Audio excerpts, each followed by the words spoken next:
Moi, je m'appelle Théo Constant. Donc, avant de venir à Ciné Creatis, j'ai fait un bac pro système numérique. Donc, j'avais déjà pour ambition de faire des effets visuels. J'ai choisi donc d'aller à Ciné Creatis pour justement apprendre le cinéma d'abord en globalité. Et voilà, maintenant, à la fin de mes études, du coup, je travaille dans une société qui s'appelle Bande Originale. Donc, je suis digital compositeur et AI artiste à Bande Originale. Je m'occupe du compositing des publicités qu'ils font.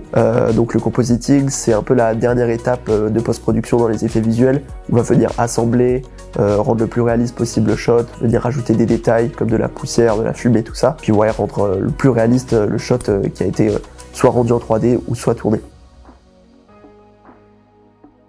En ce moment, du coup, c'est globalement de la publicité. Notamment pour Honda, ouais, globalement de la publicité Honda où je fais des effets visuels sur ces plans-là. J'avais donc l'envie d'apprendre le cinéma, de raconter des histoires d'abord. J'avais également donc envie de faire des effets spéciaux, raconter des histoires avec ça.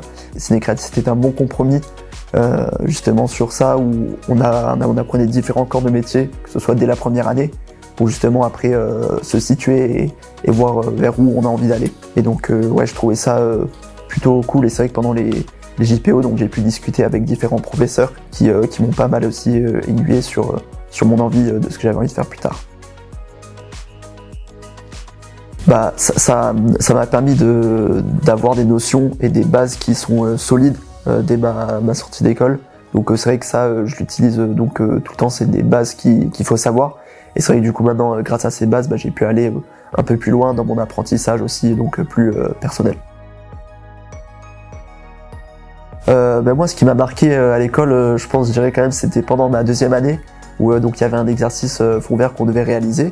Et donc moi, j'avais l'envie de refaire une scène du film Blade Runner sur fond vert. Et donc j'ai contacté le superviseur VFX du film Blade Runner, et j'ai eu la chance du jour où justement j'ai pu le contacter, qui m'a répondu, et justement il était sur Montpellier à ce moment-là pour le tournage du Comte de Monte Cristo, et donc plutôt que de me répondre par message à mes questions, il m'a dit écoute, on va aller sur Montpellier, et puis je vais t'expliquer tout ça et te montrer tout ça. Donc ça m'a vraiment marqué pendant mon cursus.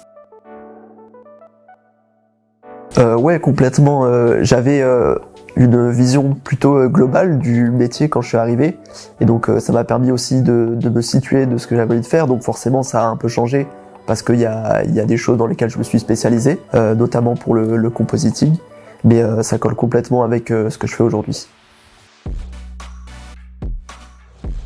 Je pense qu'il faut être curieux dans ce qu'on a envie de faire ou dans ce qu'on a envie de raconter. Plus on a de l'ambition, je trouve, et on a envie de faire les choses, plus du coup on va trouver des moyens ou des professionnels qui vont pouvoir nous aider là-dedans. Donc ouais, je pense qu'il faut être curieux et ne pas se faire arrêter par son ambition. Alors moi, par rapport à l'intelligence artificielle, étant donné que du coup c'est un sujet sur lequel je travaille actuellement, nous on utilise l'IA en tant qu'outil pour nous aider et pour pouvoir créer des choses plus rapidement pour le client. Par exemple, on va générer plusieurs choses en IA, que ce soit de l'image ou de la vidéo, mais on va toujours passer par un workflow hybride qui en plus de la génération qu'on va faire, on va venir retravailler par-dessus pour justement corriger les défauts qu'a l'intelligence artificielle. Parce que je trouve qu'on peut pas sortir direct, prompter quelque chose, avoir une image via l'intelligence artificielle, hop, on le met dans le film et c'est bon. Nous, on passe par un workflow hybride où on tourne quand même pour de vrai ce dont on a envie.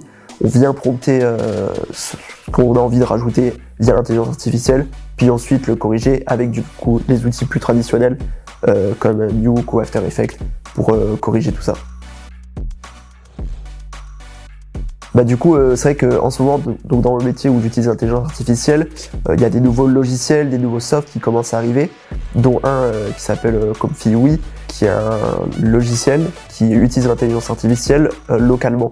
Donc en fait, ça permet d'avoir une sorte de système plus traditionnel sur lequel on peut travailler avec l'intelligence artificielle, qui est donc un système nodal.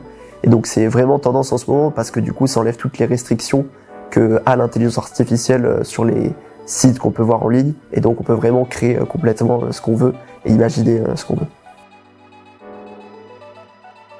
En vrai, je dirais que faut être curieux, faut pas se faire arrêter par son ambition. Si ils ont envie de faire un truc qui ressemble à un blockbuster avec des millions, bah faut quand même essayer de le faire et trouver des moyens pour essayer de faire ce film. Et ouais, le contact aussi, c'est hyper important pour pouvoir aussi travailler dans différents milieux professionnels.